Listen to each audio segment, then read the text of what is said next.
Assalamu alaikum, I'm Aisha and you're watching Samaa News. Here are today's headlines. Reverend Jesse Jackson, a towering figure in the American civil rights movement, has died at age 84.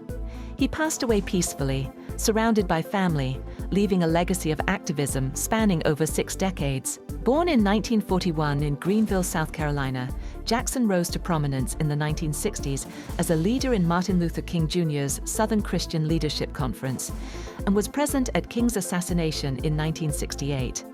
Jackson twice ran for the Democratic presidential nomination in 1984 and 1988, breaking racial barriers and amplifying the voices of marginalized communities. He founded the Rainbow Push Coalition to promote social justice, civil rights, and economic equality. Leaders worldwide mourned Jackson. Former President Barack Obama called him a true giant, while President Donald Trump described him as a good man with lots of personality, grit, and street smarts. Cambodian Prime Minister Hun Manet claims Thai forces are occupying parts of Cambodian territory, calling for the Joint Boundary Commission, JBC, to begin technical demarcation work. Speaking during his visit to Washington for US President Donald Trump's Board of Peace meeting, Hun Manet said Thai troops remain in Cambodian land despite a December ceasefire, using shipping containers and barbed wire that prevent residents from returning home. This is not an accusation, but a statement of the facts on the ground, he told Reuters, stressing Cambodia cannot accept violations of its sovereignty. Hun Manet urged Thailand to allow the JBC to resume work now that elections are concluded. The United States has disclosed evidence suggesting China may have carried out an underground nuclear test on June 22, 2020. Seismic readings from a station in Kazakhstan indicated an explosion of magnitude 2.75 near China's Lop Nor test site. Assistant Secretary of State Christopher Yeo said the data were very unlikely to be from an earthquake or mining activity and suggested China may have attempted to mask the blast using a decoupling technique.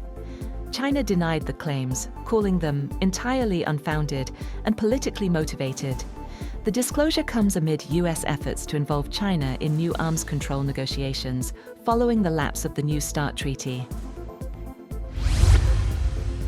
Iran's Foreign Minister, Abbas Araghchi, says Tehran and Washington have agreed on a set of guiding principles during indirect nuclear talks in Geneva. He described the discussions as more constructive than the previous round, but said a final deal remains distant. Both sides will now work on draft texts before deciding on the next round, as US President Donald Trump continues to warn of consequences if no agreement is reached. Earlier, Iran's foreign ministry said Tehran had conveyed its position on nuclear limits, sanctions relief, and a possible framework for agreement, and progress depends on Washington avoiding unrealistic demands. Also, Iranian state media reported that parts of the strategic Strait of Hormuz would remain close as the Revolutionary Guards conduct military drills. Tehran previously warned it could shut the vital waterway if attacked, a route that carries about a fifth of global oil supplies. Meanwhile, US President Donald Trump has said that he will be involved indirectly in high-stakes talks between Iran and the US over Tehran's nuclear program, adding he believed Tehran wanted to make a deal. Trump told reporters aboard Air Force One that these talks will be very important. Asked about the prospects for a deal, Trump said Iran has long sought a tough posture in negotiations, but learned the consequences of that approach last summer when the US bombed Iranian nuclear sites. The foreign ministers of 8 Islamic countries, including Pakistan, have strongly condemned Israel's decision to designate lands in the occupied West Bank as so-called state land. In a joint statement, the ministers described the move as a serious violation of international law and a dangerous escalation that threatens the prospects of a two-state solution. The joint statement was issued by the foreign ministers of Pakistan, Egypt, Jordan, the United Arab Emirates, Indonesia, Turkey, Saudi Arabia, and Qatar. Bangladesh Nationalist Party leader Tarique Rahman has been sworn in as Bangladesh's Prime Minister, marking a decisive political shift in the South Asian nation after his party's sweeping parliamentary election victory.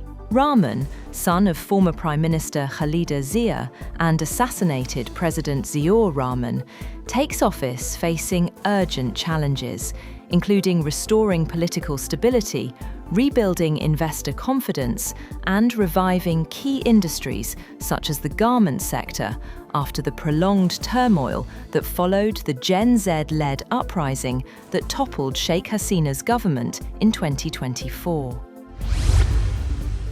Trilateral peace talks between Ukraine, Russia, and the United States have begun in Geneva. Ukraine's delegation head, Rustem Umerov, confirmed the start of the two-day discussions, focused largely on territorial disputes. US President Donald Trump is pressing both sides to reach a deal quickly, though Kiev says it is facing the greatest pressure to make concessions. That's all for now. For more updates, visit www.samaa.tv. Thank you for watching Samaa News.